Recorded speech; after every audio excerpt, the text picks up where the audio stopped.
안녕하십니까. 백승조입니다. 가을이 어여 지나서 겨울이 문턱인 것 같습니다. 오늘 아침 이도를 가리키고 있습니다. 건강에 유념하시기 바랍니다.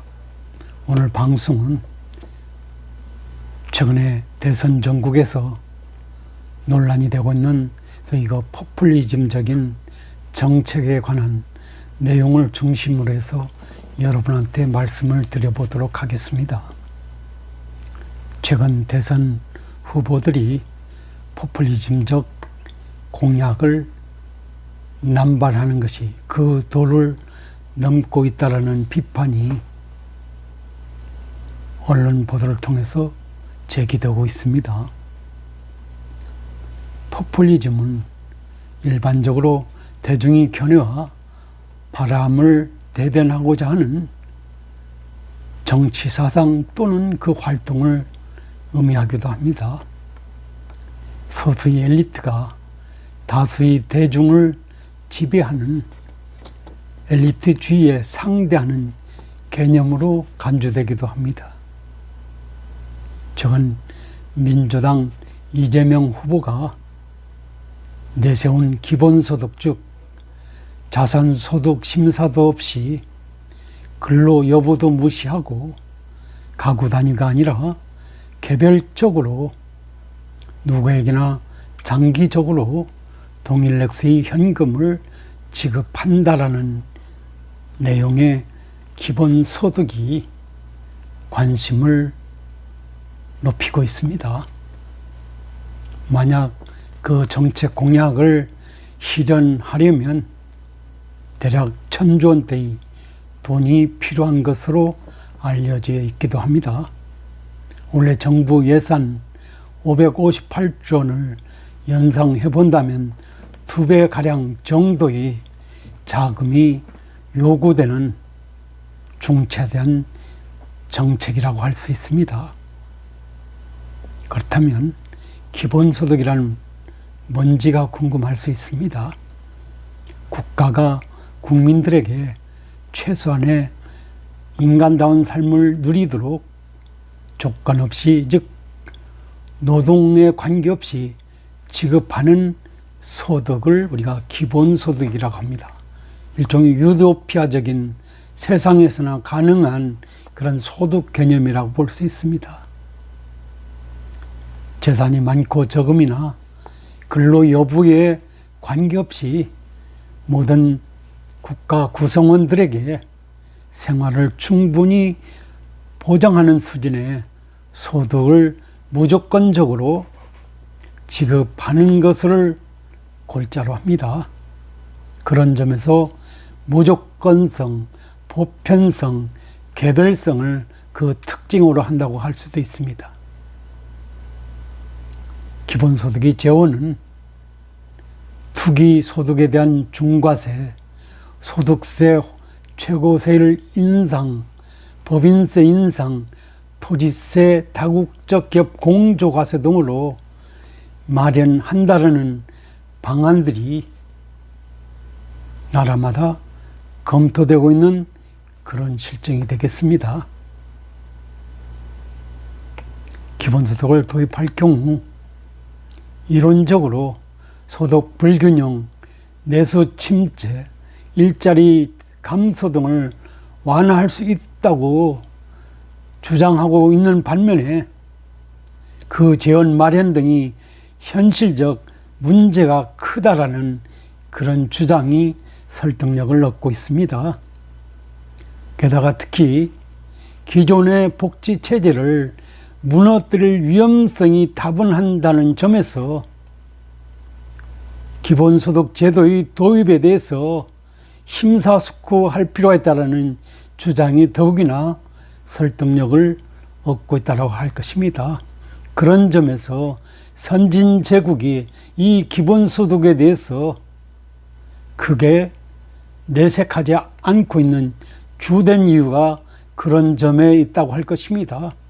우리나라의 경우도 어떻든 상대적으로 복지체제가 잘 갖추어 있다고 전제를 한다면 기본소득 제도를 쉽게 도입해서 실행에 옮기는 것은 전혀 간단치 않을 뿐만 아니라 국민적 공감대 형성에도 큰 문제가 제기될 우려가 크다고 하지 않을 수 없습니다.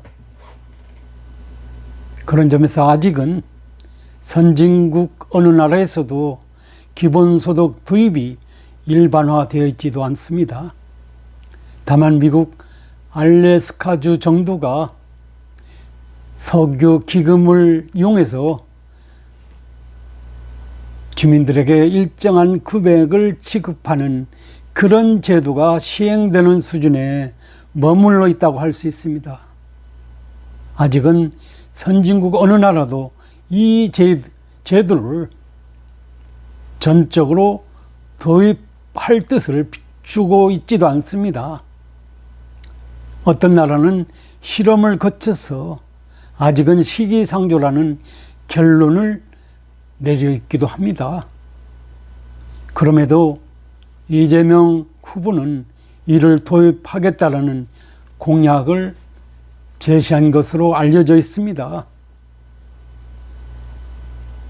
그렇다면 역사적으로 이 포퓰리즘의 역사를 한번 더듬어 보도록 하겠습니다. 우선 노마 제국 사례를 들춰볼 수 있습니다.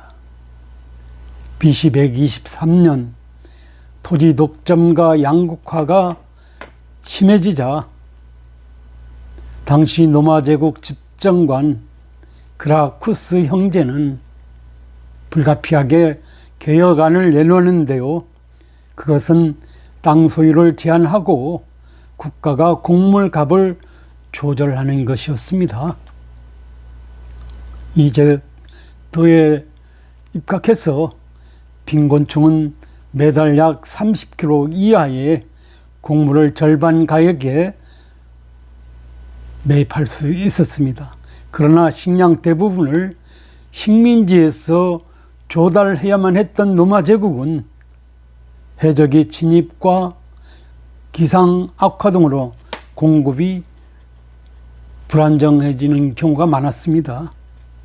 특히 인구 급증으로 가격도 폭등했습니다. 그러자 10% 안팎이 하위층에게 무상 배급을 시작하는 그런 어떤 그 단안을 내렸지만 얼마 지나지 않아서 무상 배급 대상은 노마 제국 시민의 절반가량으로 늘어나는 그런 상황에 직면할 수밖에 없었습니다. 시민들의 환심을 사기 위한 권력자들이 매표 행위로 이 제도가 시행됐는데 이런 딜레마에 빠질 수밖에 없었다는 것입니다. 아우구스투스 황제 이후의 제정 로마에서도 정통성 없는 황제들이 선심성 정책 남발은 계속됐습니다.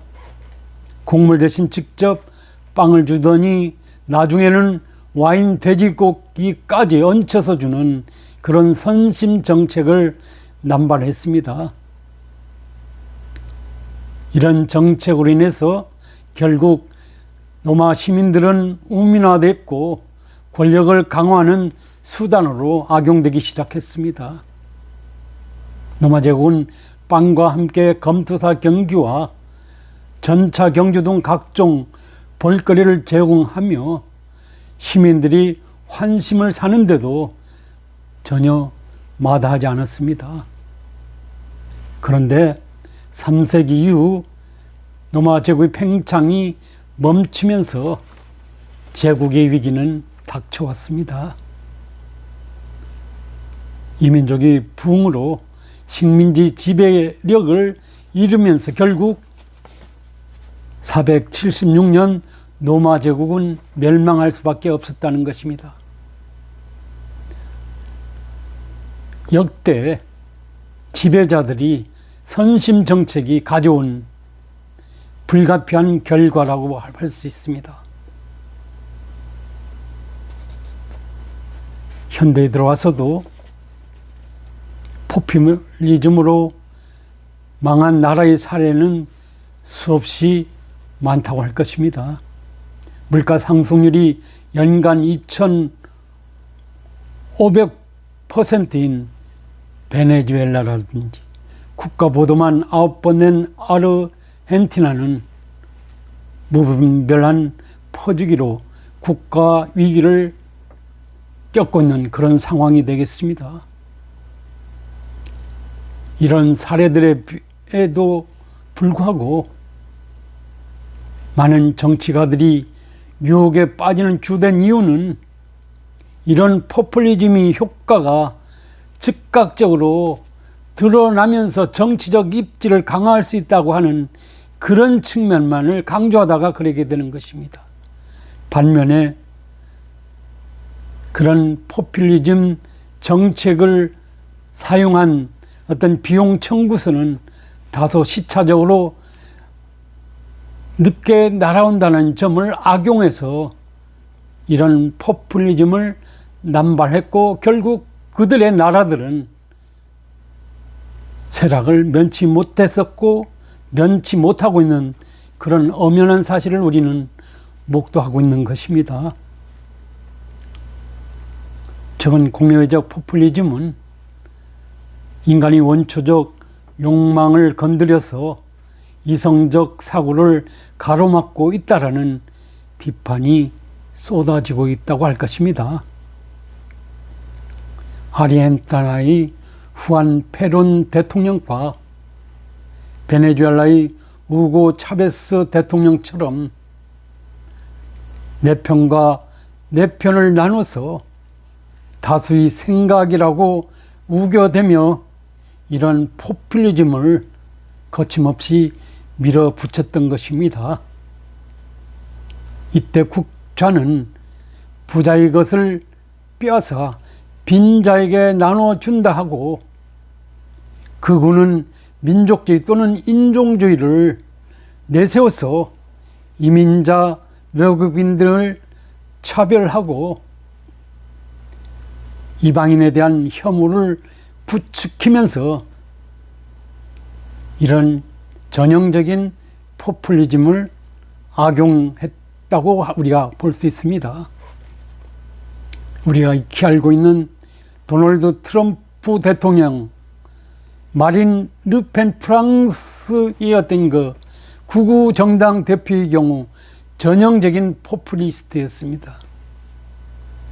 그러나 그들은 의식 있는 프랑스인에 의해서, 미국인들에 의해서 권좌에 접근하지 못했거나 권좌에서 내려와야 하는 그런 불행을 맞을 수밖에 없었다는 것입니다. 그렇다면 우리나라는 어떻습니까? 그리고 현 문재인 정권은 왜 민족주의를 내세워서 이런 포퓰리즘적 정책을 남발하는지 궁금하지 않을 수 없습니다. 여러분 아시는 바와 같이 현 집권 세력은 1980년대 반미 운동에 뿌리를 두고 있습니다. 이런 점에서 노동자 기반의 진보 의지를 실천하고 있거나 실천해온 서구의 좌파 정당들과는 동떨어져 있는 그런 정당이라고 할 수 있습니다. 서구 이민자 이슈 대신 친북 반일의 형태로 민족주의를 활용해서 전형적인 포퓰리즘적 정책들을 남발하고 있는 것입니다. 물론 보수 정당도 각종 퍼주기 공약에 동참하는 경우도 있습니다.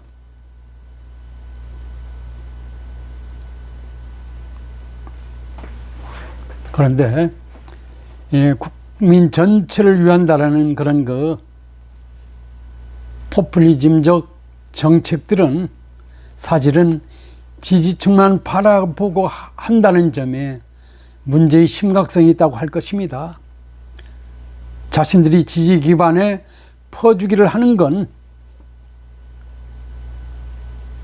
다른 나라의 경우에 비춰서 자든 우든 모두 마찬가지라고 우리가 봐집니다. 다만 타깃이 누구냐에 따라서 남미 국가들의 경우는 저소득층을,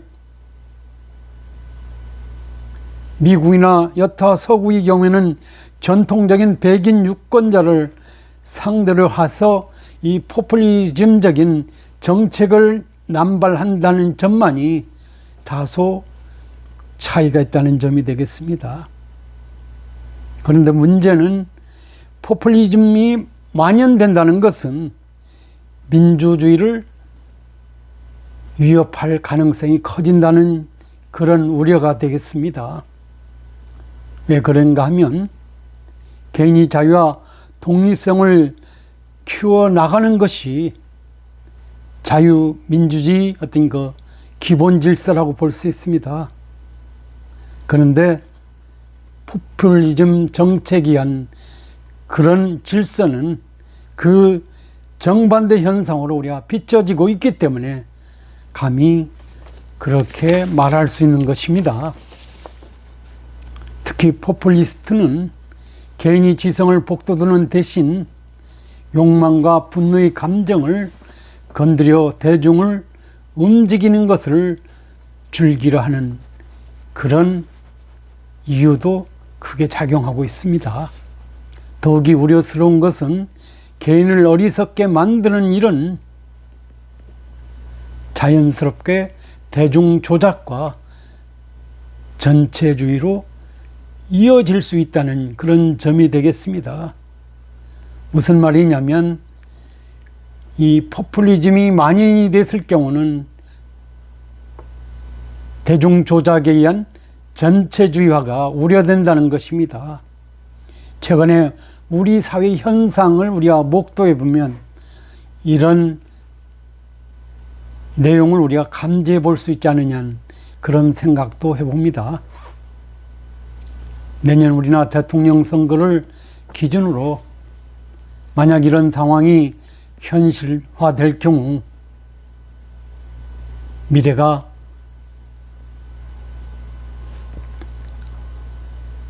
아물란 세대는 단기적으로는 현재 포퓰리즘 후보를 무조건적으로 선호하는 40대와 50대 초반과 그들이 자제들을 연상해 볼 수 있지 않겠느냐는 그런 생각을 해봅니다. 그들에게 미칠 파장이 간단해 보이지 않기 때문입니다. 장기적으로는 포퓰리즘 만연으로 국가 세력을 거쳐서 쇠망의 길을 걸을지도 모른다는 그런 생각을 해본다면 현재 40대와 50대 초반 세대와 그들이 자제 세대에 미칠 파장은 포퓰리즘이 만연할 때와 그렇지 않은 경우에 있어서의 어떤 그 차이가 천냥지차가 될 수 있지 않느냐는 그런 생각을 하지 않을 수 없어 보입니다. 이러한 상황에서 지난 9월 25일 여당 대선 후보였던 박용진 의원은 광주 전남 경선 연설에서 몇 가지 의미심장한 이야기를 했습니다. 관성처럼 정책의 무상 시리즈를 붙이는 건 진보의 탈을 쓴 게으름이라고 비판했습니다. 그러면서 오늘 대한민국의 번영을 다음 세대에 물려줄 수 있는 제도를 설계해야 함에도 그렇지 않다는 것입니다. 그는 왜 포퓰리즘을 비판하느냐에 대한 기자의 질문에 대해서 오늘 당장 박수받을 이야기만 하면 얼마나 편하겠나. 대통령 임기는 5년이지만 미래의 30년 내지 40년을 설계하고 책임지는 자리가 대통령 자리 아니냐. 인기를 얻기 위해 함부로 이것저것 말해서는 안 되지 않느냐. 포퓰리즘은 청년들이 어깨에 무거운 짐을 지을 뿐이다라는 그런 비판 아닌 전국을 찌르는 그런 인터뷰를 했던 것으로 알려져 있습니다. 자칭 진보 이념을 가졌다고 하는 분들은 보편적 복지를 강조하기 일쑤입니다. 왜 그런가 박용진 의원에게 물었더니 그는 여권은 10년 전 무상급식 논쟁에서의 짜릿한 승리를 지금은 잊어야 한다. 퍼주는 것만이 진보가 아니다. 복지와 포퓰리즘의 경계는 국가 재정이 지속 가능한지 여부에 달려있는 거 아니냐는 그런 이야기를 했습니다. 제도를 만들 때 재정적 뒷받침이 있는지 그 제도가 계속될 수 있는지 따져보고 해야 한다는 것입니다. 그렇지 않고 무상과 보편 시리즈만 내세우다 보면 그것은 전적으로 무책임한 정치적 작태라는 그런 입장을 보였습니다. 당시 상위 10%의 세금으로 90%가 혜택을 받게 된다는 국토보유세를 이재명 지사가 주장했는데요. 이에 대해서 어떻게 생각하느냐는 물음에 대해서 박용진 의원은 부자와 부자 아닌 자 등으로 갈라치게 하는 것은 국가 지도자로서 부적절하는 그런 처신이다. 어느 한 집단을 적대시하는 정책은 민주주의에도 어긋난다. 집을 소유하고 싶은 사람, 더 좋은 집을 갖고 싶은 욕구를 가진 사람을 쥐약시하는 것은 모순이다. 안 된다고 했습니다. 시장과 대결하려는 생각이 현 정부의 부동산 정책이 실패를 불러왔다라는 비판도 아끼지 않았습니다. 프랑스 역사에서 나폴레옹 3세는 국민이 선거를 통해 뽑은 첫 대통령이었습니다. 그는 비현실적 공약을 남발하고 실체 없는 기대를 부추겨서 권력을 장악했다라는 그런 역사적 사실이 드러나 있습니다. 그가 집권한 이후 그는 인간 아편이라고 하는 별명처럼 뛰어난 대중적 영향력을 바탕으로 정적을 탄압하고 표현의 자유를 억누르며 독재의 길을 갔던 것으로 역사는 기록하고 있습니다. 이런 점에서 히틀러의 나치즘도 무솔리니 파시즘도 시작은 모두 포퓰리즘에서 시작이 되고 포퓰리즘 정책에서 인기를 얻은 후에 독재를 자행했던 그런 역사적 사실이 엄연히 기록되어 있는 것입니다.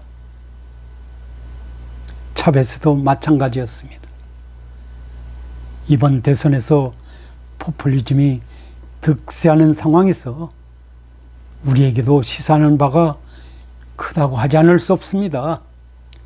여차하면 포퓰리스트 대통령에 의한 대한민국의 독재가 기정사실화될 수도 있다는 점이 되겠습니다. 그것은 제 개인적 생각이 아니라 역사적 기록을 통해서 보건대 과도한 포퓰리스트 집권자는 필경 독재자로 그 마지막을 장식한다라는 사실을 우리가 잊고 알고 있기 때문에 감히 그런 말씀을 드려보지 않을 수 없습니다. 포퓰리즘 당장은 좋지만은 시간이 지남에 따라서 그리고 세대에 따라서는 그 부담으로 작용할 수밖에 없다는 점을 하지 말아 주시기 바랍니다. 여러분도 이번 대통령 선거에서 야당 불문하고 그들이 포퓰리즘적인 정책을 남발하는 경우 그에 대한 판단과 비판이 있어야 되지 않을까 하는 그런 생각을 감히 여러분한테 말씀드려 봅니다. 좋은 하루 되시기 바랍니다. 감사합니다.